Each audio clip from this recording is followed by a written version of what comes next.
Hey there guys, and welcome back. On this week's show, it's part 5 of our Dutchy Patterns Forklift build.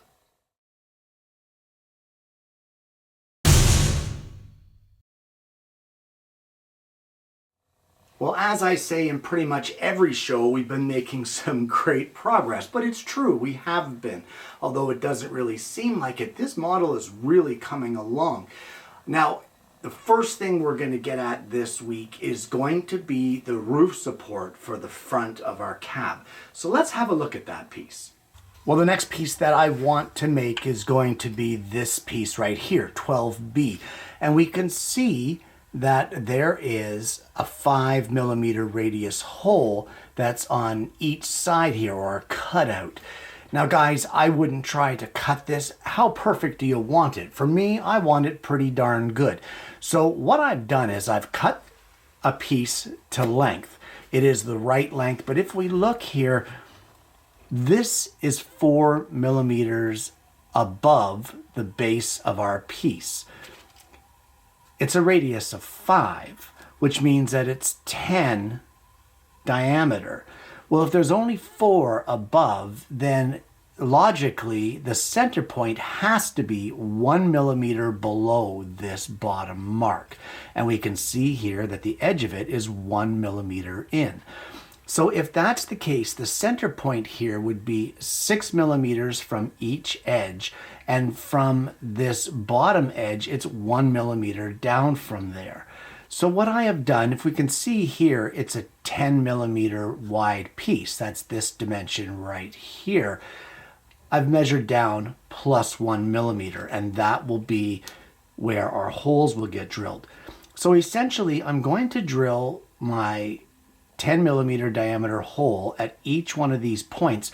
Once I get those done, then I'm going to cut it to its 10mm width. It's much easier to drill the holes first and then cut it to its width. And this is what we end up with. Now, truth be told, because of my mixture between imperial, being these 3/8 holes here, and metric, I had to trim my roof just a little bit to get it to mesh perfectly here. So at this point now, we can glue this in place, and let me show you what we look like at this point in time. And at this point, you should be looking at something that looks like this. And it looks great. It's really coming together well. I still have these uprights to put in here. I'm going to get to that a little later.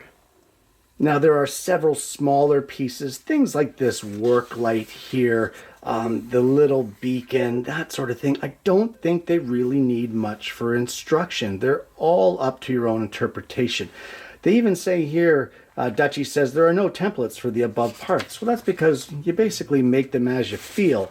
This section here, or this part here, as far as this stack cover goes, this is, however you want to make it how you feel like it. It's all just careful drilling when it comes to that piece.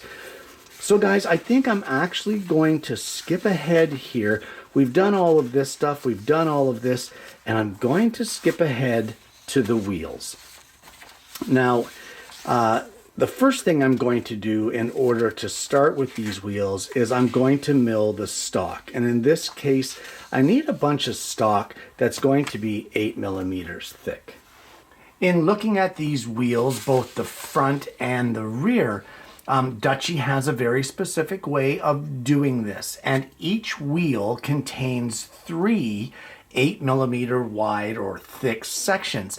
Some of them have holes cut out of the middle, others do not. Some have a ridge around them, as well, we can see it right here on the rear wheels. The center section has a ridge, a 1mm wide ridge around the outside. As well, some of them have this little 15F hub. Now that is only for the front wheels. But honestly, nothing against Dutchy, nothing about the way that he's done it here, but this is not the way that I do wheels. So I'm gonna kind of branch off a little bit and do my own thing, but we'll end up with the exact same result. So the first thing that I've done is I have taken the patterns off of here for both the front and the rear wheels. And I have made sure that I drilled a 1/4 inch diameter hole right in the middle. These for me are nothing more than marking templates so that I can route the treads that are in these tires. Because of the width of them, they are very small, 2 millimeters wide. I cannot use the table saw to do these treads as I normally do because my minimum on my blade is 1/8 of an inch and it'll look way out of place. So we're actually going to do the treads on the router table in just a little bit. So what I have done is I have milled some 8 millimeter thick walnut and I have cut out enough blanks to make my wheels. And I have cut them just a little larger than what the wheels are. Guys, I've said it before, I'll say it again. When you're making wheels, always make extra. Always. There's too many things that can go wrong with these and mess up. So we are going to make extra. And in fact, I have enough for 1 full wheel plus 1 extra panel. So the very first thing that we're going to do with all of these is we're going to drill a 1/4 inch diameter hole because that's the size of my pen mandrel. We're going to drill a 1/4 inch diameter hole dead center on every one of these 8 millimeter thick blanks. Well, at this point, I have separated my blanks into piles of 3 to give me my 2 rear wheels and my 2 front wheels. I've used the templates that I made and a 1/4 inch dowel to mark out 6 of each one because these wheels are different sizes. I'm leaving my spare blanks as square with their center hole drilled because anything can go wrong or wonky on these wheels. I don't know if the screw up is going to be on the front or the rear or if there's even going to be a screw up. So for now, I'm going to leave these as is, and if I need them, I can come back to them. So the next step that I want to do is I want to cut these roughly down to size.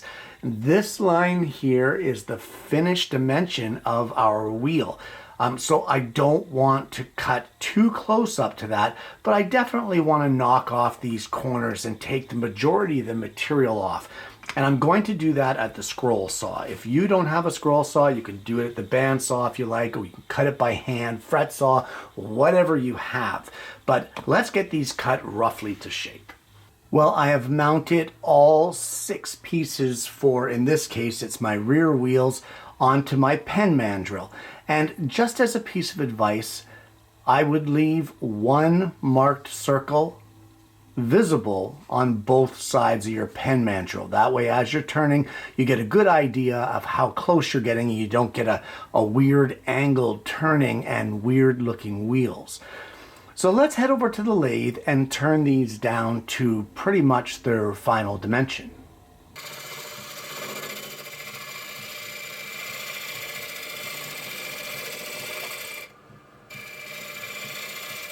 And once you get your wheels shaped to their final size, we can remove all of them except for one, because we're going to adjust one of these discs to be that center section that has that 1 millimeter by 1 millimeter ridge all the way around the outside edges. And at this point, we are going to carefully mark out those ridges. And in my case, I'm going to use an easy turn tool. You can use a parting tool or whatever you have to get those grooves in the corner. But you need to, on 2 of your discs, get that 1 millimeter by 1 millimeter groove on each corner of your wheel. Well, it's now time to place your marks on all of your wheels for your treads. And what I have is those original cutouts that I did to show me where the treads are. For my liking, I use a 1/4 inch diameter brass rod. And essentially what you want to do is take one of your discs for the proper wheel, you'll slide it onto there and you can line it up. I put a spring clamp on it and then I mark the edges all the way around for half of the treads. Then you can take your template off of your wheel, and I use a center finder square, and I just line it up and draw my square line right across, rotate it a bit, right across, keep going, and you end up with this. these are the marks that you're going to need to route the treads in each one of these tires. So mark them all, and you're also going to need to fabricate a jig. I call it a jig because it's just essentially a board with a couple of holes drilled.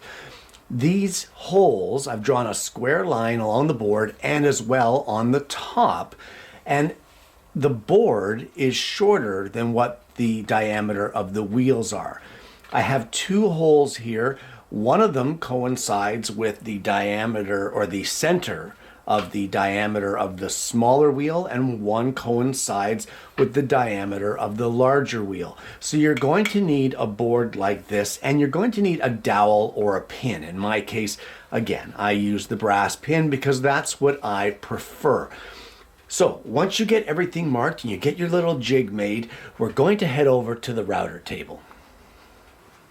Well, I have a 3/32 diameter straight bit installed in our router table. I have it raised above the table by 1.5 millimeters. Now I know the drawings say 1 millimeter, but I have a little bit of sanding to do after all this, so I want to leave some wiggle room for that little bit of sanding.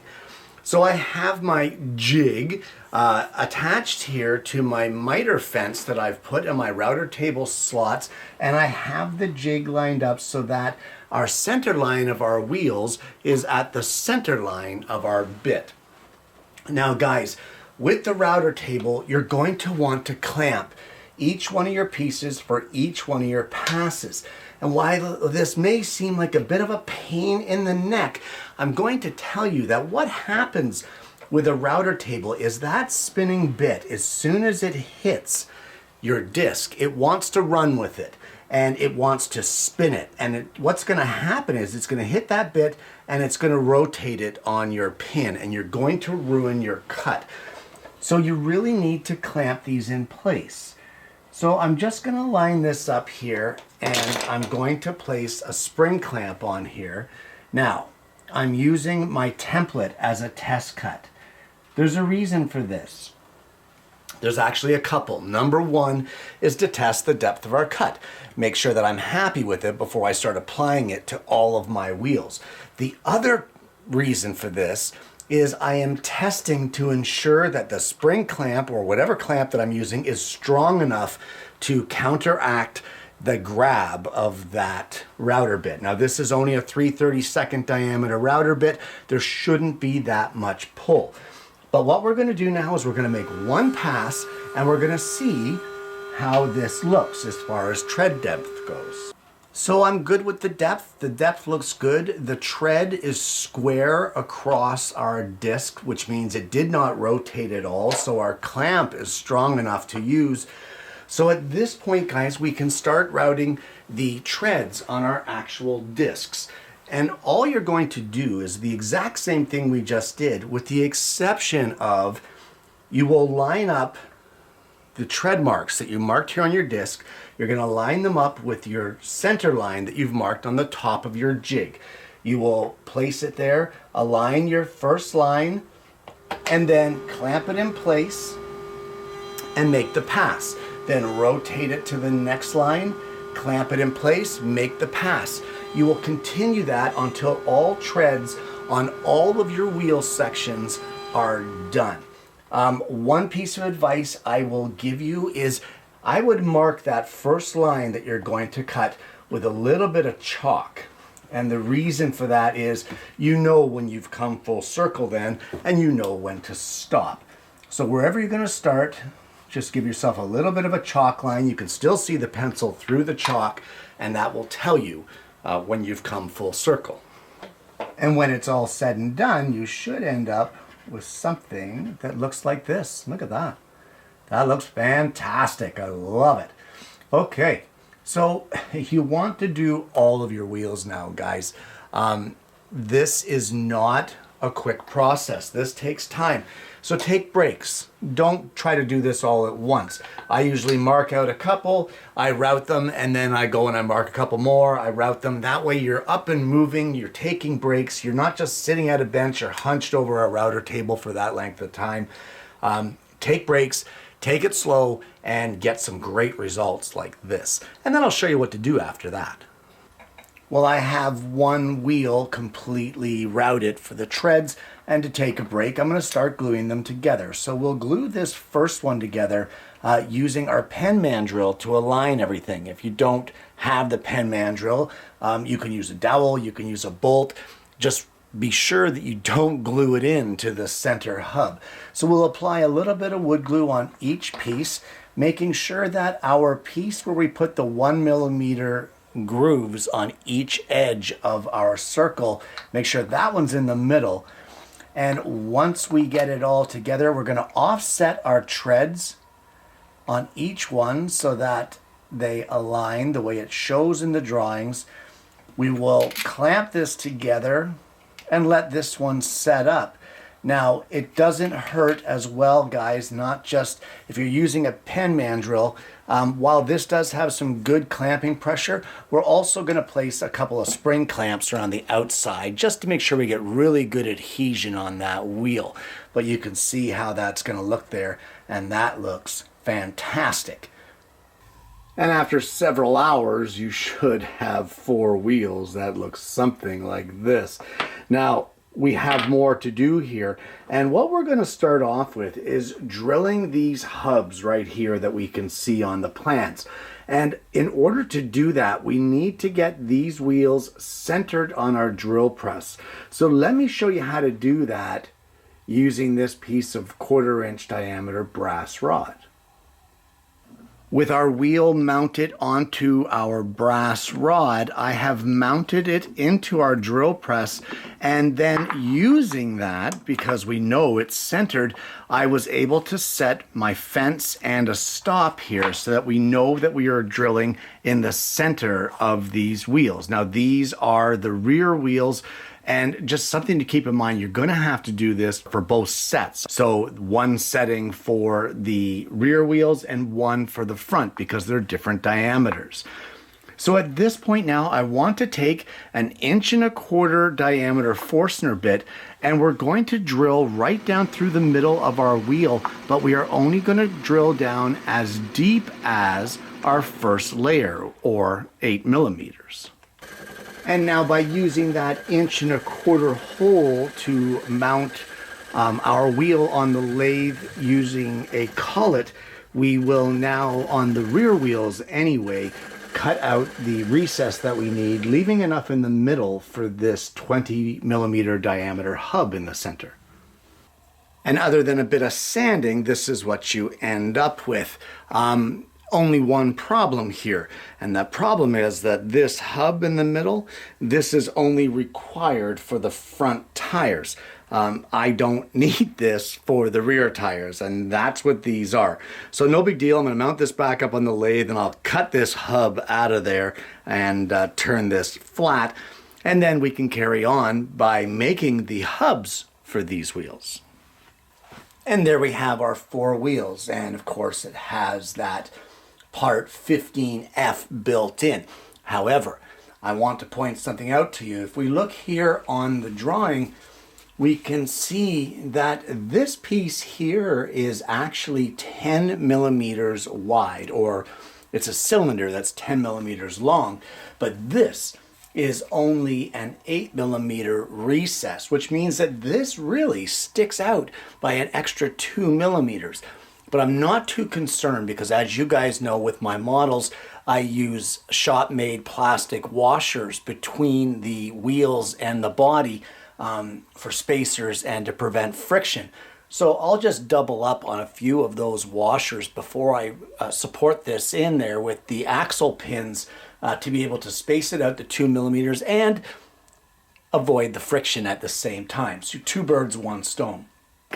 Okay, so now we're going to do the center hubs. So I've milled some maple for this, and the maple is 8mm thick.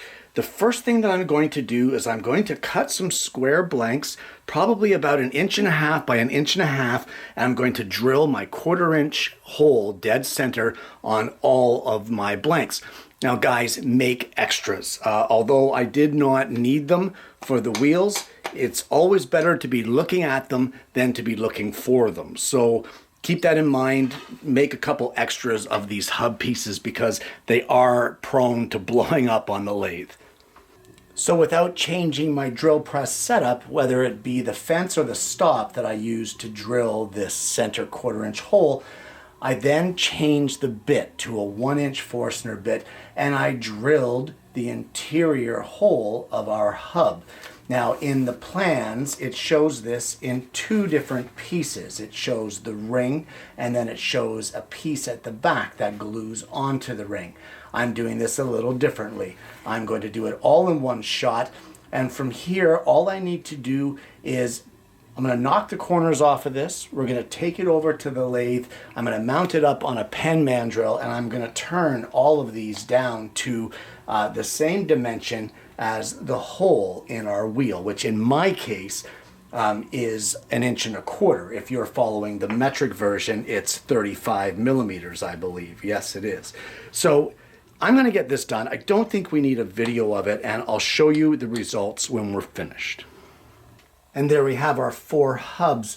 Now, truth be told, there was actually 9 hubs made. 4 did not survive the process. I ended up with 5. I only need 4. So there's a good testimonial to making extras. So at this point now, we can take all of our hubs. We're going to use our pen mandrel in my case. If you don't have one, you can use a dowel or even a 1/4 inch drill bit. But we'll use something that's a 1/4 inch diameter to ensure alignment of these hubs, and we're going to glue them all in place and let them completely set up. And once you're done your wheels, you can glue them in place using some shop-made axle pins, or if you have the store-bought ones, they're fine too.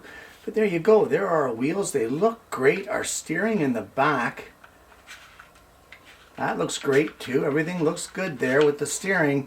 So at this point in time, that's it for the wheels, guys. And once again, guys, we have run out of time, but oh my goodness, what a show today. This thing is looking great. We've really come along, and once those wheels get on there, that kind of starts pulling all the work that you've done together to kind of seal it all in. Now, truth be told, not including those axle pins, because I had to make those too, but just to make the wheels, it took me over 15 hours to make those 4 wheels.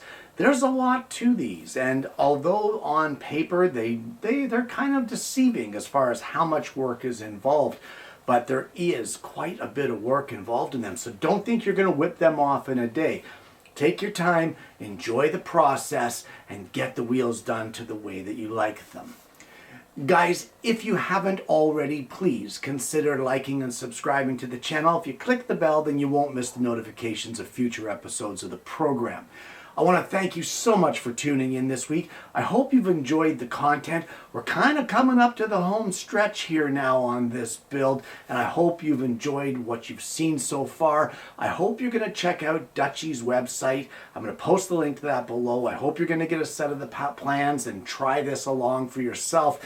And more importantly, guys, I hope you're going to join me again next week when I bring you yet another Alternative Tuesdays.